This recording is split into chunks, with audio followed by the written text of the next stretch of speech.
बिस्मिल्लाहिर्रहमानिर्रहीम नहमदुहु व नसल्ली अला रसूलिहिल करीम। शब गुरेज़ा होगी आखिर जलवाए खुर्शीद से, ये चमन मामूर होगा नगमाए तौहीद से इंशाअल्लाह।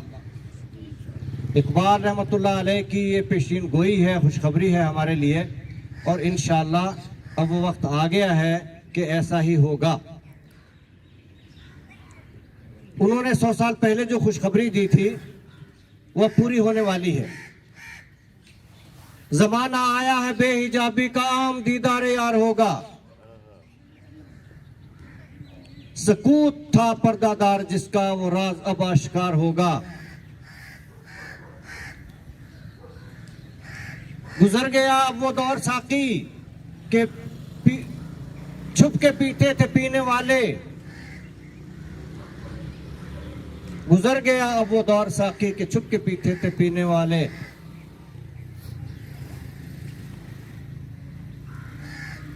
तो ये वो दौर अब आ गया है कि हक बात कहने वाले जो छुप छुप के अपनी इबादत में लगे हुए थे, इंशाअल्लाह वो अब दीन का अलम उठाकर अल्लाह के निजाम के लिए बाहर निकलेंगे। हम ये जो बुरा दौर देख रहे हैं, दौरे जाहलियत का दौर देख रहे हैं, अबू जहल वाला दौर देख रहे हैं कि इंसानियत पे जुल्म ही जुल्म उठाए जाते हैं। इसका सबब यही है कि हमारा नेक तबका, दीनदार तबका वो खामोश हो गया है बातिल के सामने, और बातिल निजाम को चलाने वाले बरसरे पैकार हैं। लेकिन निकल के सहरा से जिसने रूमा की सल्तनत को उलट दिया था,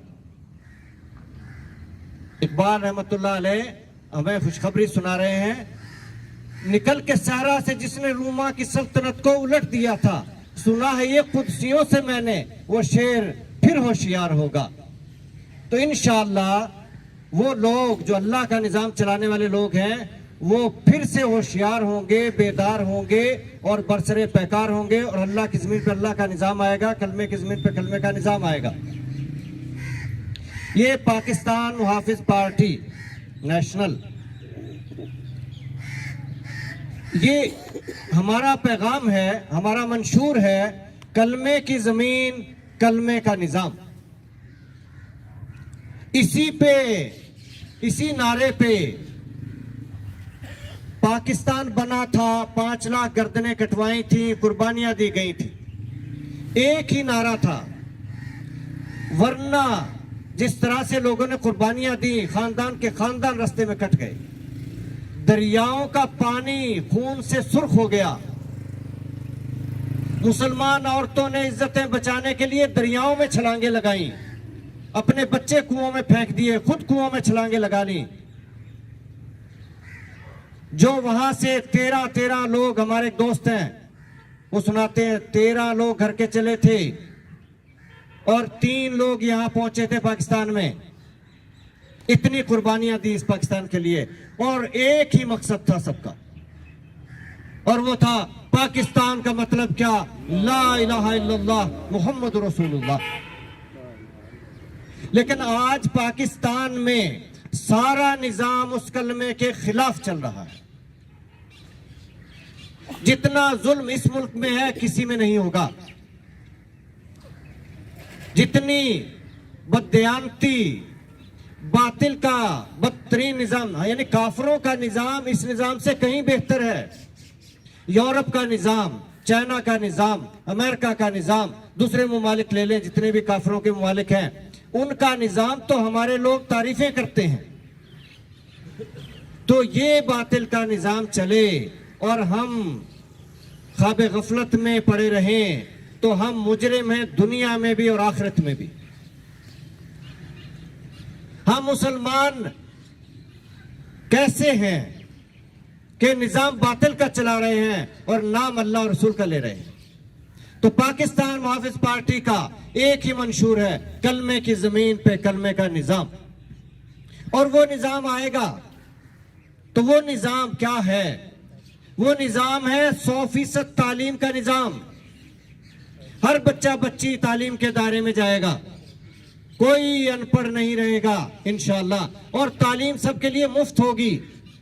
ये इंसानी हकूक में से बुनियादी हकूक में से है। बुनियादी हक तो हर एक को देना पड़ेगा। तालीम 100% होगी और फ्री होगी।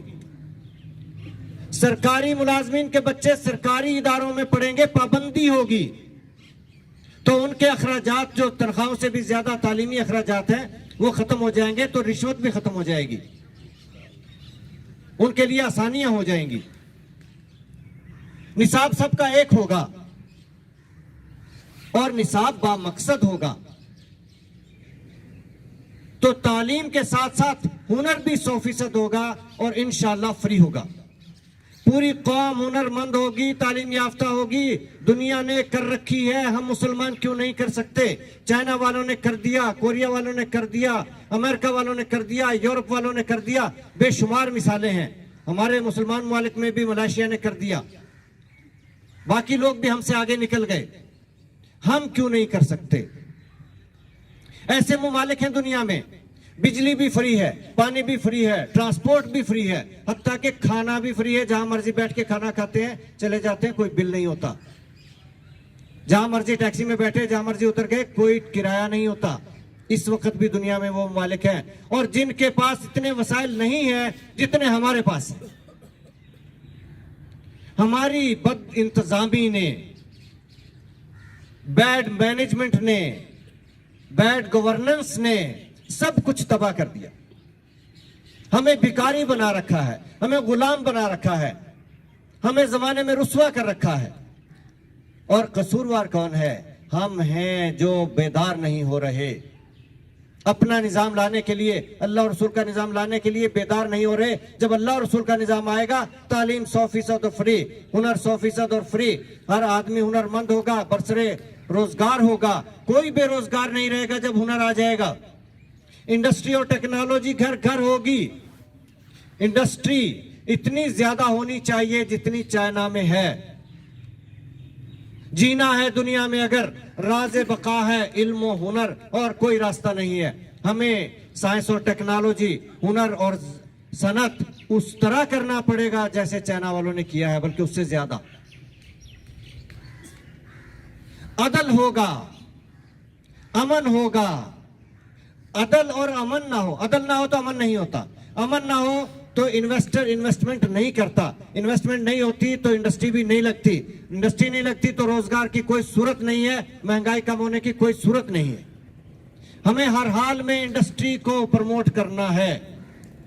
और इंडस्ट्री के लिए हमारे पास इतना बड़ा सोर्स है जिसे हम मिस यूज कर रहे हैं। हमारी जितनी दौलत मुल्क से बाहर गई है, हमने एहतसाब कर करके देख लिया, कुछ नहीं मिलता, इसलिए उसको छोड़ दें। आम मुआफी का ऐलान।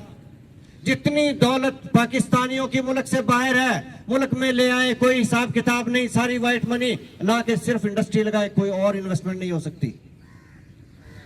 और उसमें हुकूमत मदद भी करेगी इंडस्ट्री चलाने के लिए, मजीद उनको फैसिलिटेट करेगी, कर्जे भी देगी, बिला सूद देगी। हुकूमत के पास पैसा कहां से आएगा? अवाम का पैसा जो अवाम इस्तेमाल में नहीं ला सकती। ना चंद लाख में कोई प्लाट आता है कि खरीद ले, ना कोई बिजनेस होता है कि कर ले, वो पैसा डीवैल्यू होता रहता है। वही पैसा शेयर्स की सूरत में हुकूमत अवाम से लेके इंडस्ट्री में लगा देगी। अवाम को भी प्रॉफिट आएगा और हुकूमत भी स्टेबल होगी, खजाना भी भरा रहेगा, इंडस्ट्री को भी बिलासुद कर्जे मिलेंगे शेयर बेसिस पे। तो सनती निजाम हमारा इस तरह से घर घर सनत लग सकती है। हमें वो तरीका इस्तेमाल करना होगा जो फतह मक्का का तरीका था, जो सुन्नत तरीका है। हमारे आका नबी करीम सल्लल्लाहु अलैहि वसल्लम ने सुलह हुदैबिया से हमें क्या सिखाया? हमें सीखना होगा। फतह मक्का पे हमें क्या सिखाया? आम माफी देके और सबको छोड़ दिया, उन दुश्मनों को छोड़ दिया जिन्होंने आपके सगे चचा का कलेजा चबाया। ये है इस्लाम में मुरव्वत, एहसान।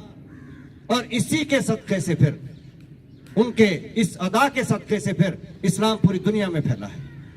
तो हमें वो काम करना होगा कि हमारी इंडस्ट्री बढ़ जाए, हर पाकिस्तानी अपना पैसा लेके आए और पाकिस्तान में इंडस्ट्री में लगा दे। अदल देना है, अमन देना, फैसले होंगे 3 से 6 हफ्ते के अंदर, ये भी ज्यादा है। इस्लाम तो इससे भी पहले की ताकीद करता है, मगर 6 हफ्ते से ऊपर कोई मुकदमा नहीं चलेगा। अदल होगा, मुकदमे सही होंगे, फैसले सही होंगे। कोई बिला वजह लोगों को तंग करने के लिए मुकदमा दायर नहीं कर सकेगा, हर जाना देना पड़ेगा। जो जजेस फैसला नहीं कर पाएंगे वो फिर जजेस नहीं होंगे। Administrator, head of the department, head of the country, head of the human body, सब कुछ यही है। सब कुछ उसके इख्तियार में दिया जाता है, हेड बनाया जाता है। अगर वो करे तो कोई शोबा उसके हुक्म से बाहर नहीं होता। हमारे आईन में भी कोई शोबा नहीं जो उसके हुक्म से बाहर हो। कोई ये कहे कि फला शोबा, फला ब्यूरोक्रेसी मेरी बात नहीं मानती, मैं उसको हुक्मरान नहीं मानता, मैं उसको हेड ऑफ द स्टेट नहीं मानता। कि कोई हेड हो के ये कहे कि मातहत उसकी बात नहीं सुनता। हाँ, खुद में अगर कुछ खामी हो, कुछ कमी हो, तो फिर कोई बात नहीं सुनता जमाने में, ना अपने सुनते हैं ना पराये सुनते हैं। तो हमें अदल लाना है, अमन लाना है, मैनेजमेंट लानी है, एडमिनिस्ट्रेशन करनी है, ऐसे करनी है कि हर आदमी, हर इदारा अपनी अपनी जगह काम करेगा। हमारे दफ्तरी काम महीनों सालों में जाके होते हैं। दरखास्त दे दी, चले जाओ जी, महीने बाद आके पता कर लेना, हफ्ते बाद पता कर लेना, और सालों गुजर जाते हैं। यही काम दूसरे मुल्कों में चंद घंटों में वहीं खड़े खड़े होते हैं। हमारे यहां भी दफ्तरी काम उसी तरह से बर वक्त होंगे इंशाअल्लाह। जिंदाबाद, जिंदाबाद, जिंदाबाद। इंशाअल्लाह सब कुछ होगा। ज़राअत, ये ज़री मुल्क है, ज़रखेज़ मुल्क है। मौसम अच्छा, ये 4 मौसम हर जगह मुयसर नहीं है। मौसम अच्छा, पानी वाफिर, मिट्टी भी ज़रखेज़। जिसने अपना खेत ना सेंचा वो कैसा दहकान। सब कुछ अल्लाह ने हमें दे रखा है, हम उसको इस्तेमाल में नहीं ला रहे, हम अपनी ज़राअत को संभाल नहीं रहे। कितनी ज़रखेज़ ज़मीन है हमारी, और ये ज़री मुल्क कहलाता है। और हमारा किसान, हमारा ज़मींदार वो खसारे में जाता है। हम चीज़ें इंपोर्ट करते हैं, खाने पीने की चीज़ें, जबकि हम पूरी दुनिया को खिला सकते हैं। आपके मुल्क में, इस पाकिस्तान में, हमारे मुल्क में, हमारे देश में, इस देश को मैं, इस मिट्टी को मैं मां से ज्यादा मुकद्दस समझता हूं। इस जमीन को मिट्टी का ढेर ना समझे, मां से ज्यादा मुकद्दस है ये धरती। क्यों? कि ये कलमे के नाम पे मिली है, ये कलमे की सरजमीन है, और कलमा हमारी मां से भी ज्यादा मुकद्दस। इस मिट्टी को हमें बचाना है, इस धरती को हमें बचाना है, इस मुल्क को हमें बचाना है। यहां पे इनकलाब लाना है, सनती इनकलाब लाना है, ज़री इनकलाब लाना है, तालीमी इनकलाब लाना है, हुनर का इनकलाब लाना है। तो इंशाअल्लाह ये सब कुछ होगा। शर्त ये की है कि हम वो लोग जो खामोश तमाशाई बने बैठे हैं, वो जरा हिम्मत करके बाहर निकले। पाकिस्तान मुहाफिज पार्टी नेशनल की सूरत में इस अज़्म को लेके आगे बढ़े, तो वो दौर आएगा कि वजीर आजम की और सदर की तनख्वाह मजदूर के बराबर होगी। और जब ये निजाम आएगा तो फिर मजदूर की हालत संवर जाएगी। जिस दिन सरकारी मुलाजमिन के बच्चे सरकारी स्कूलों में और कॉलेजों में पढ़ेंगे, सरकारी स्कूलों का मेयार बदल जाएगा। सिर्फ नज्म व ज़ब्त की जरूरत है। हमें अपना मुल्क, अपनी कौम, अपनी नस्लों को दुश्मनों के शिकंजे में नहीं देना। इस वक्त जो कुछ हो रहा है, हम शाखे नाजुक पे बैठे हैं, और जो शाखे नाजुक पे आशियाना होता है पायदार नहीं होता। हमें अपना मुल्क, ये दुनिया का 5वां बड़ा मुल्क है, बहुत बड़ी चीज है ये। दुनिया का 5वां बड़ा मुल्क है। दुनिया का सबसे छोटा मुल्क, सबसे छोटी कौम इसराइल, और सारी दुनिया पे हुकूमत उसकी। तो ये दुनिया का 5वां बड़ा मुल्क है, ज़हीन तरीन कौम है, टैलेंटेड कौम है। हम क्यों नहीं सुपर पावर बन सकते? बनेंगे, ये मुल्क बनेगा। शर्त एक ही है, हम अल्लाह की राह में निकलें, अल्लाह के निजाम के लिए निकलें, कलमे के निजाम के लिए निकलें और एक ही नारा लगाते रहें, कलमे की जमीन, कलमे का निजाम। तो जब ये नारा आसमानों तक पहुंचेगा, ये सदा आसमानों तक पहुंचेगी, तो इंशाअल्लाह वो निजाम आएगा जिसमें हमारी महरूमियां दूर होंगी और पाकिस्तान दुनिया का अजीम मुल्क होगा, पाकिस्तानी कौम दुनिया की अजीम कौम होगी इंशाअल्लाह। Thank you very much, thank you very much.